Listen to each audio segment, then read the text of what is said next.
नमस्कार, स्वागत है आपका अपनों के साथ अपनों की बात। किसी ने क्या खूब कहा है, अच्छाइयाँ खुशबू की तरह फैलती हैं और जब अच्छाइयों की खुशबू फैलती है, तो फिर आनंद होता है, प्रेम होता है, सुख होता है, शांति होती है। और ये अच्छाइयों की खुशबू जो बुराइयों की बदबू है, उसको ढक देती है, समाप्त कर देती है। एक छोटी-सी कहानी, एक शहर में एक व्यक्ति ऑफ़िस से अपने घर के लिए निकला, ऑटो तलाशा, ऑटो में बैठा और अपने घर के पास उतर गया। जहाँ ऑटो से उतरा, वहाँ एक लाइट का पोल था और उस पोल पे एक कागज चिपका हुआ था। व्यक्ति को जिज्ञासा हुई इस कागज पे क्या लिखा है? वो पोल के पास गया, उस कागज को पढ़ा, तो उस कागज पे लिखा था, मैं एक बुढ़िया हूँ, अकेली रहती हूँ, मेरा 500 रुपए का नोट कहीं गुम हो गया है, अगर किसी को मिल जाए तो इस पते पर मुझे देने का कृपा करें, क्षम करें। मैं इस गली के अंत वाले मकान में रहती हूँ। व्यक्ति ने पढ़ा, फिर सोचा बुढ़िया है, अकेली रहती है, तो वो भी 500 रुपए का नोट ढूंढने लगा, पोल के आसपास ढूंढने लगा, चारों तरफ निगाह दौड़ा के ढूंढने लगा। काफी समय हो गया, ढूंढते ढूंढते रात हो गई, अंधेरा हो गया। तो उस व्यक्ति ने अपने मोबाइल की टॉर्च ऑन की और उस नोट को फिर ढूंढने लगा। जब नोट नहीं मिला, तो व्यक्ति के मन में विचार आया कि क्या पता ये पता सही है या नहीं है, या किसी ने ऐसी फिरकी लेने के लिए ये कागज यहाँ चिपका दिया है। तो वो व्यक्ति उस गली के अंत में जहाँ बस्ती थी, उस गली के अंत में गया। एक छोटा सा मकान बना हुआ था, कुंडी खटखटाई और अंदर से एक बुढ़िया निकल के आई, जो लकड़ी के सहारे धीरे धीरे चल के दरवाजे तक पहुंची थी। व्यक्ति के मन में विश्वास हो गया, बात तो सही है। बुढ़िया ने व्यक्ति से पूछा, क्या चाहिए आपको? व्यक्ति बोला, माता जी को प्रणाम किया, माँ जी, जो आपके 500 रुपए का नोट खो गया था, वो मुझे मिल गया है और मैं 500 रुपए का नोट आपको देने आया हूँ। बुढ़िया ने बहुत आश्चर्य से उसको देखा और उसको कहा, बेटा मेरा कोई नोट गुम ही नहीं हुआ। जब गुम ही नहीं हुआ तो तुमको कैसे मिलेगा?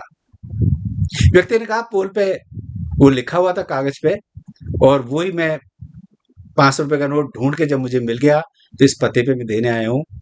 बुढ़िया ने कहा, बेटा आज सुबह से शाम तक लगभग 50-60 लोग मेरे पास एक 500 रुपए को नोट को लेकर आए हैं और हर आदमी यही कहता है कि आपके 500 रुपए का नोट मुझे मिल गया और मैं आपको देने आया हूँ। मैं आपसे 500 रुपए का नोट ले ही नहीं सकती, क्योंकि मेरा कोई नोट गुम ही नहीं हुआ, खोया ही नहीं है, तो मैं कैसे लूंगी? उस व्यक्ति ने बुढ़िया को चरण स्पर्श किए, बहुत रिक्वेस्ट की, निवेदन किया, ये 500 रुपए आप रख लीजिए, मैं बहुत भावना से, श्रद्धा से ये आपको 500 रुपए दे रहा हूं, ये आपको रखने ही पड़ेंगे। बुढ़िया ने कहा, चलो मैं 500 रुपए रख लेती हूँ, आपकी बात मान लेती हूँ, लेकिन एक बात तुमको मेरी भी माननी पड़ेगी।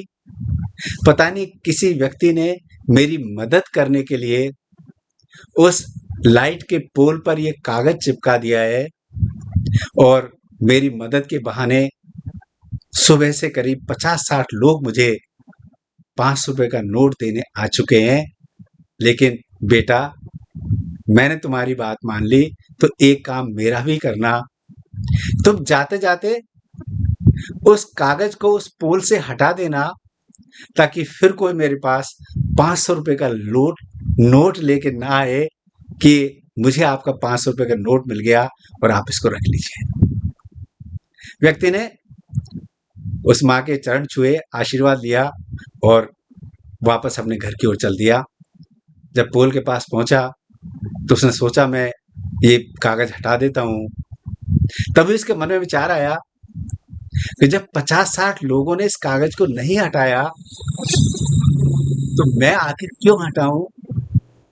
क्योंकि ये अच्छाई का एक ऐसा स्वरूप है जो हमेशा अच्छे लोग, पॉजिटिव लोग, जिनकी मानवता मन में समाई होती है, दूसरों की मदद करने की इच्छा होती है, आखिर किसी ना किसी के मन में तो ये आया ही होगा कि ये बुढ़िया है, अकेली रहती है, कोई रोजगार का साधन नहीं है और जिस व्यक्ति ने ये परोपकार का काम किया है, तो मैं आखिर इस कागज को हटा के क्यों इस बुराई का पात्र बनूं? भलाई चल रही है, फैल रही है। कहानी का सबक यही है, अच्छाई अच्छाई से फैलती है।